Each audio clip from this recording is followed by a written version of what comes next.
Bobbi Low, thank you so much for joining us, the 25th HBES. I know you were there from the start, so it's really a pleasure to be able to interview you today. My pleasure. We'll start from a nice softball question and from the get-go to make sure everyone's on the same page. And what discipline did you earn your doctorate?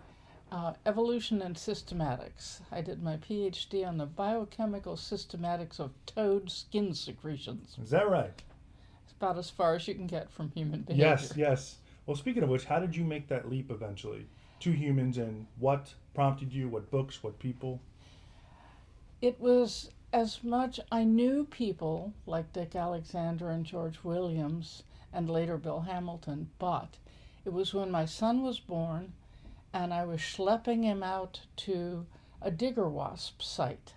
And he hated the trip, he hated being there. And I said, I need something I can do at night on the computer after he's in bed. Mm-hmm. And so I got started on a paper on ornamentation in humans. And that was sort of the beginning. Wow. And what year are we talking about, if I may? Lord love a duck. Probably 72. Wow. And in applying this evolutionary perspective to human behavior in the 70s, was it a relatively intellectually lonely time? Did you have particular supporters? It was a very lonely time for anybody interested in evolution and human behavior. For a while, there were maybe 3 or 4 of us at Michigan, and people would come to give talks and they say, oh, I wish we were at Michigan. Mm-hmm. And now, of course, many places have more people than we do. And who were some of those people at Michigan at that time? Well, Richard Wrangham, Dick Alexander, after a couple of more years, Randy Nesse. Mm-hmm. Those were the most, and George Williams came for a sabbatical during that time, and he was invaluable. I mean, I suspect that he and Dick Alexander were the biggest influences. You know, they'd read papers and critique, and that's invaluable when you're starting out in a new field. Mm-hmm. We'll actually be interviewing Dick Alexander for this project tomorrow, Randy Nesse soon as well. We wish, of course, that we could interview George Williams. You mentioned some of the key supporters you had during this time. Were there particular obstacles you recall, some impediments you had to get over in your studies of evolution and human behavior? I think at the time I was starting, there were obstacles for anybody who wasn't already famous. Mm-hmm. So Dick Alexander could find venues within the University of Michigan that would publish occasional papers. But for somebody like me starting out, for example, I worked on the historical demography in Sweden during the demographic transition from an evolutionary perspective.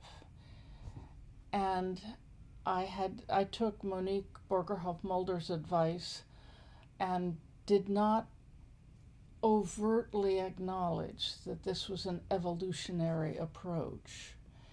More, let us test hypotheses about this.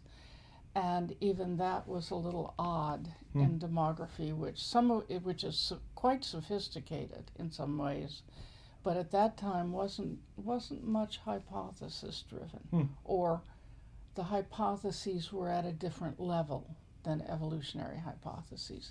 So I think the fact that there were so few people doing this, it's amazing to come to a meeting now and see hundreds of people, because at the very beginning, before there was HBES, there was Napoleon Chagnon and Bill Irons at Northwestern, Martin Daly and Margot Wilson at McMaster University, Dick Alexander, Richard Wrangham, myself, and a couple of years later, Randy Nesse. And we simply, because we had such convergent interests, but were separate and lonely,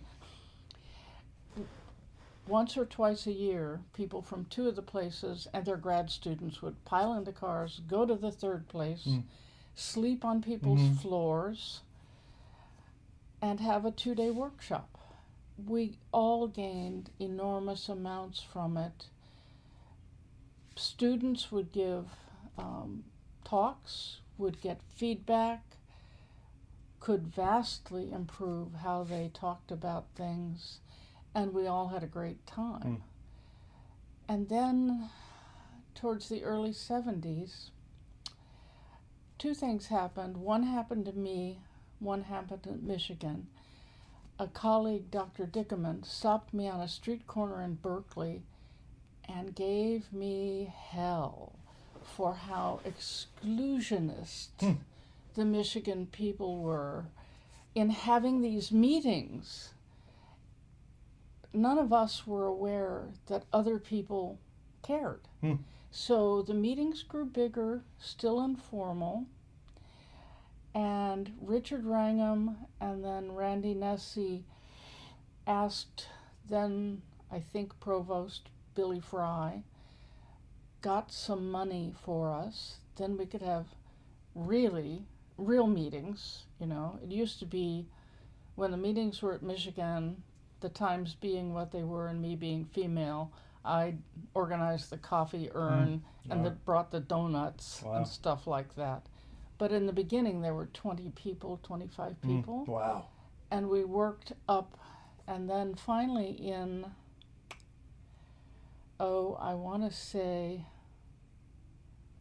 I've forgotten the timing, but I think it was in the 80s. We had a meeting, and I think Randy Nesse had done some politicking beforehand with people. And so at a meeting in a small windowless room at the University of Michigan, he got up and proposed that we become a society and that we elect Bill Hamilton as president by acclamation. And we all said, what a great idea. So that was, from then we became official. We weren't before. Wow. And you mentioned the three universities you guys were traveling among. Michigan being one, of course, Northwestern the second. What was the third? McMaster. That's in Hamilton, Ontario, near Toronto. Wow. And that's where Martin Daly and Margot Wilson were. And it's safe to say HBES is essentially descended with modification from this early formation. If ever there were a grassroots growth of an organization, this was it. Wow. Can you speak a little bit more about your contributions to HBES itself coming to be? Oh, well, as part of the pre-HBES, I was very active and whenever we met at Michigan, whoever was there, we would coordinate the talks and organize. Pretty soon we had to have little pamphlets. And a couple of years later, we had to have multiple sessions. But I did a lot of the organizing and a lot of the running around sorts of things. But it wasn't until later, I guess I served as secretary-treasurer, and then one year Martin and Margot got evil intentions and talked me into running for president. So I spent one term as one presidency. So. Wow. And let's turn a little bit to your actual research itself. One of my favorite papers of yours, and I'll be citing soon, is on the socialization of children from an evolutionary perspective. That was so much fun to do. Please tell me more. Well, I have a number of papers like that one where data have already been coded by people who were expert in such things. When I started, I was really hesitant to do any coding. And, you know, how am I going to code confidence of paternity? Excuse me? So I stuck to coding things like environmental variables that I could partition. But for other papers, like the child training one, there are published papers in ethnology that give the codes. So if you have a hypothesis and the data are there, it was like an early form of data mining, so that I could ask questions that would not occur to the people who wrote those papers, but their data made it possible for me to have fun with their data. Gotcha. That surely has had a huge impact on our field. Are there any other? Really? I think so. Yes, I assure Wow. you. I assure you. Cool. Are there any other your contributions that stick out as having more of an impact on the field than some of your other publications? So which are the ones you think have really had the greatest impact? Well, I have to say, I'm 12 years after it came out, I'm still making royalties on Why Sex Matters. There you go. So I guess having a summary sort of approach can be helpful.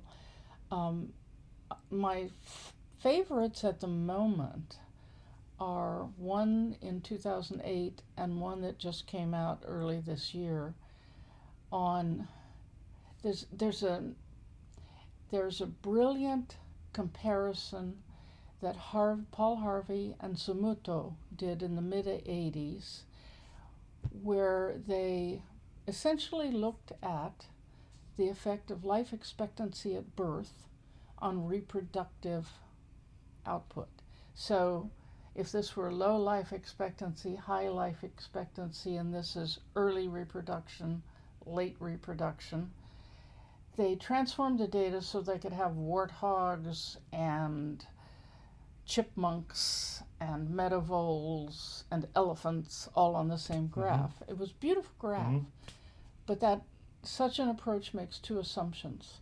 One is that any population you measure will adequately represent the species. The second is that things are in equilibrium, they're stable, and I wanted to test it on human data. It turns out that, once again, the data exist and are published, most of them United Nations Development Program data. The World Bank has other data that are compatible. Turns out for humans, neither of those assumptions are met. In the first place, it depends what population you study when you think age at first birth is. And it runs from about 18 in Chad to 29 and a half in New Zealand. The second one, we got elegant with the statistics thanks to a colleague, Kathy Welch. And we had life expectancy at birth data from 1955 through 2005. And it turns out there are seven major patterns. And you can actually watch the HIV countries got better and better and better life expectancy, and then suddenly went jump. There are countries that have always done pretty well. There are countries that are still just climbing slowly with a slow slope. So the real point is there's no consistency or stability to that variable. And what I hope will happen is that something of what we find out about humans, not me particularly, but all of us, will feed back into biology. You know, biologists make broad comparisons. We have to. And we measure what we can on the species we can, or on the populations we can of any species. And yet we may be violating some assumptions when we do. Excellent. What about any publication of yours that was relatively orphaned, that maybe you expected it to have a greater impact and thus far really hasn't? It's interesting because I'm not sure I expect any of them to have a big impact.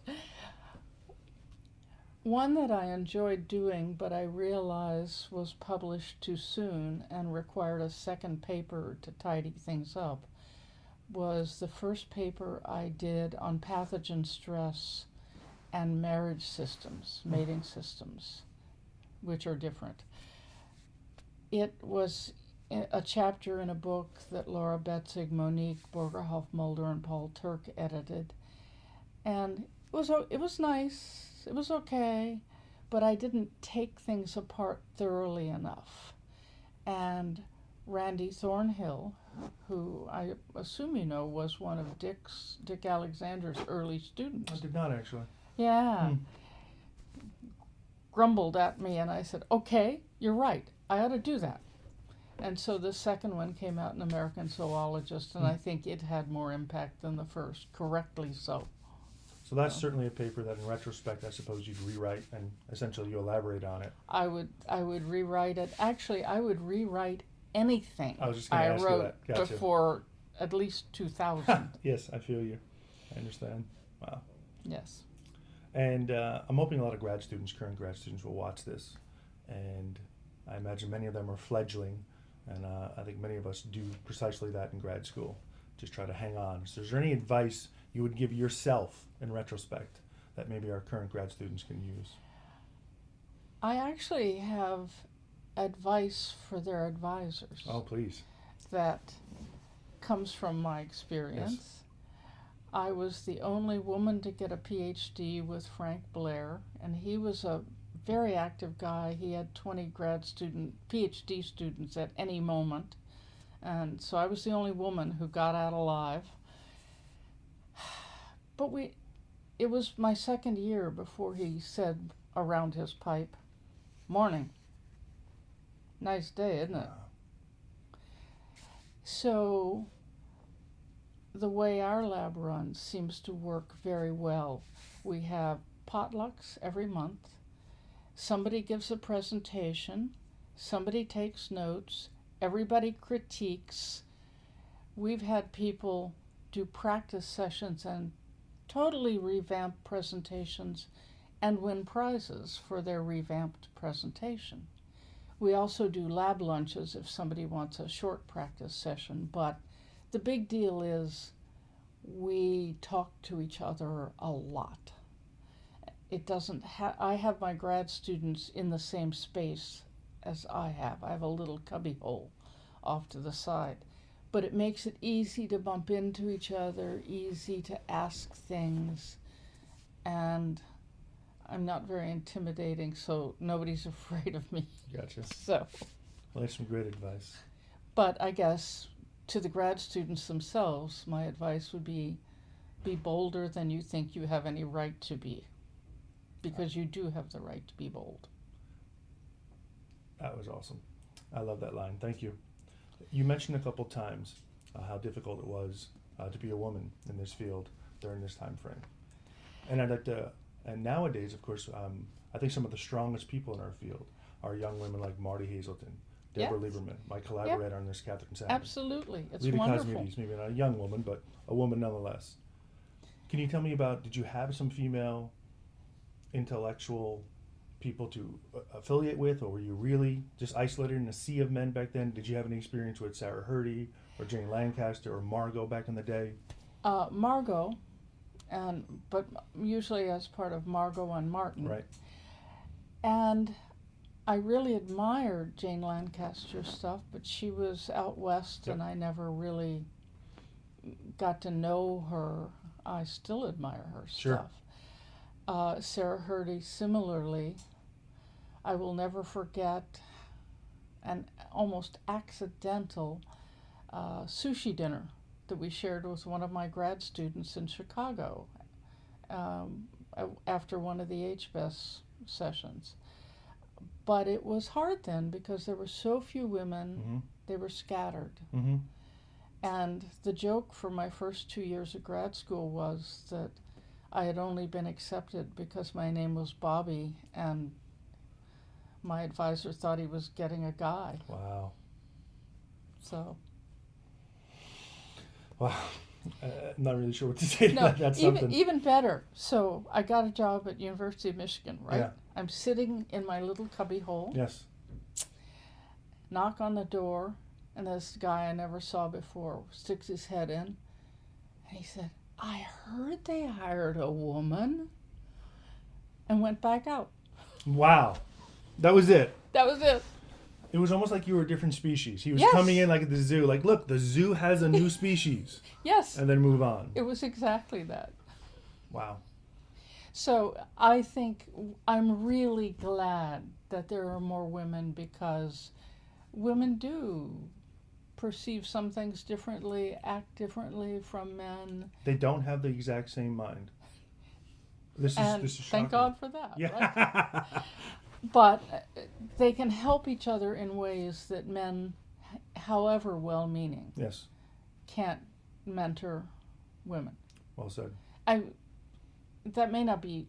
That's not a universal statement. No doubt. That's a statistical No doubt. distribution statement. Thank you. And we'll be interviewing, of course, Sarah Hurdy in the coming days. Jane Lancaster, at the last minute, was not able to make HBES this year, but we will be interviewing her on Skype, no doubt about it. Good. And they are true heroines. Yes, they are. Because they were doing it for real before I got into it. Wow. So You've been around pre-HBES. You've been around since HBES. Is there anything that surprised you in the evolution of HBES itself over the last 25 years? not so much surprised as I'm delighted at how it's grown. Yes. One thing that has become awkward recently, well, for me, awkward's a little strong, is that there's almost no time of the year that psychologists, anthropologists, and biologists can all get to the same meeting. A few years ago, Lee Cronk did huge amounts of work trying to find such a time. And what you find is that when we have the meetings in the summer, there are more psychologists here than anybody else.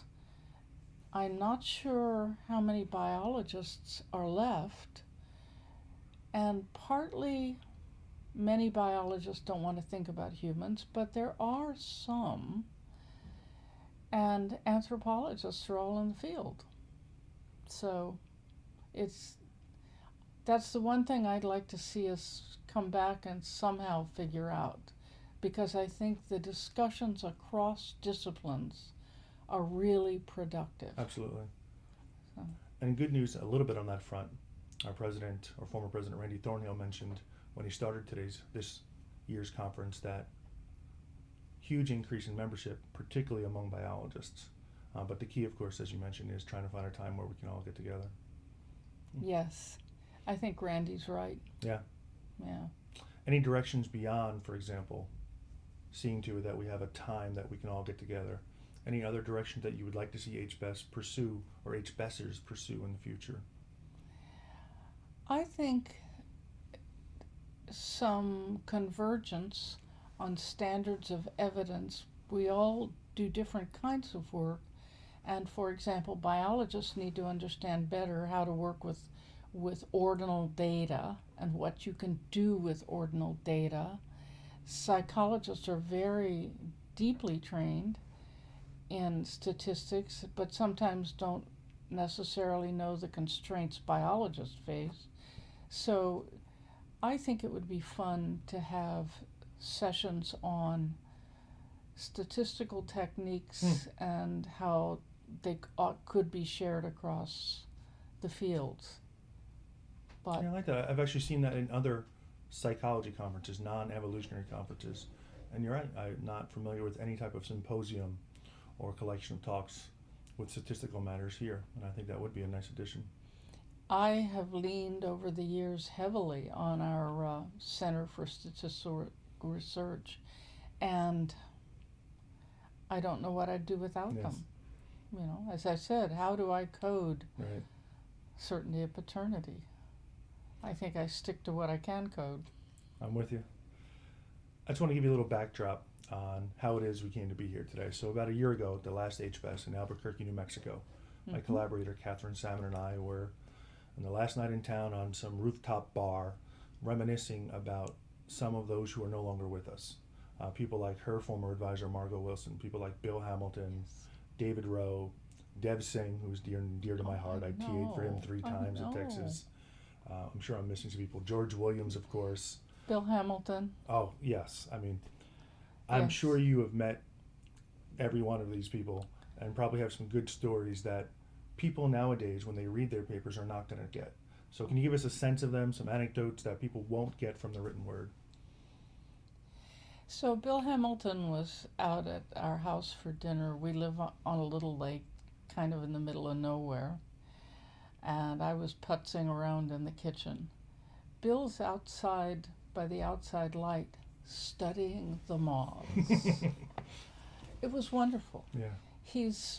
Was one of the kinds of biologists who could make real strides in theory by looking at things in his backyard. It wouldn't matter where you put him, he'd find something really interesting. George Williams, such a wonderful guy. And Doris, too. I mean, they were a fabulous couple. George was so shy. But I had to get used to just shutting up. So in a minute or two, he'd say something really cool. But if I kept jabbering, he wouldn't butt in.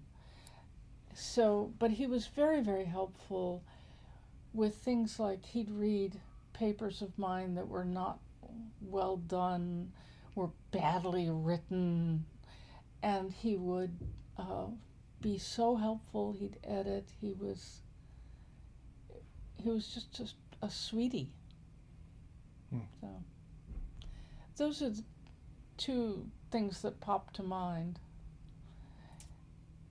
If I can share one story myself Love about it. George Williams, it was probably one of the highlights of the only highlight of maybe my 5 years in graduate school. It was an HBES conference. I was giving a talk on this hypothesis I had, which I subsequently published on the evolution of menopause that builds upon kind of an addendum to his grandmother hypothesis. And again, I'm a nobody at the time, still am. And I'm just giving this talk to an audience, nervous as all get out. I notice him in the audience. He sticks out. He's probably, 6'5", 6'6", with the Abraham Lincoln beard. Got a couple of questions, fielded them, and all of a sudden his long arm goes way up. And you went, oh God. Took a deep breath, Dr. Williams, and he went on and gave a bit of a monologue.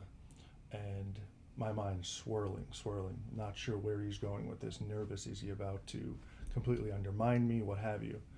And I don't even remember too much of what he said, except... Right, you probably couldn't concentrate. I could not. I was just, He did say something to the effect of, all I want to say is more people need to approach menopause from the adaptation framework like this gentleman is here. And I just went, sounds good to me, sir. And that was it. And no one else had any other questions. And I went up to him afterwards and shook his hand. So that support that you mentioned was so key. That was really characteristic of George. Yeah, I wish I had a chance to meet others, but I did have a brief moment with G.C. Williams, and it was a treasure. As are you. Thank you so much for participating in this. I am delighted, and thank you for doing this. My pleasure. Before the rest of us die. Oh, well, please.